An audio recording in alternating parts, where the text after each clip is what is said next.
આઈપીએલની 19મી સિઝનમાં ધમાકેદાર શરૂઆત સાથે સનરાઇઝર્સ હૈદરાબાદે પોતાની પહેલી જીત નોંધાવી અને એ પણ કોલકાતા નાઇટ રાઇડર્સને તેમના જ ઘર ઈડન ગાર્ડન્સ પર 65 રનથી હરાવીને.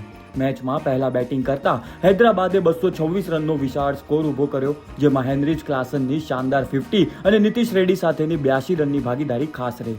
જ્યારે જવાબમાં કોલકાતાની ટીમ માત્ર 161 રનમાં સમેટાઈ ગઈ. ભલે રઘુવંશીએ અડધી સદી ફટકારી, પરંતુ જયદેવ ઉનદકટના 3 વિકેટ અને અન્ય બોલર્સના જોરદાર પ્રદર્શન સામે ટીમ ટકી ન શકી. આ રીતે એસઆરએચે હાર બાદ જોરદાર વાપસી કરી અને કેકેઆરને સતત બીજી હારનો સામનો કરવો પડ્યો. અને હવે નજર છે સિઝનની 7મી ટક્કર પર, જ્યાં ચેન્નઈ સુપર કિંગ્સ પોતાના ઘર આંગણે પંજાબ કિંગ્સ સામે ચેપોકના એમએ ચિદમ્બરા સ્ટેડિયમમાં ઉતરશે. આ મેદાન પર બંને વચ્ચે હંમેશા કાંટાની ટક્કર રહી છે, પણ છેલ્લા 3 મુકાબલામાં પંજાબે બાજી મારી છે, એટલે માનસિક રીતે તેઓ આગળ છે. જો કે સીએસકે પોતાના હોમ ગ્રાઉન્ડ પર કમબેક કરવા તૈયાર છે. બીજી તરફ પંજાબે પોતાની પહેલી મેચ જીતીને આત્મવિશ્વાસ મેળવી લીધો છે, જ્યારે ચેન્નઈની છેલ્લી મેચમાં હારનો સામનો કરવો પડ્યો હતો.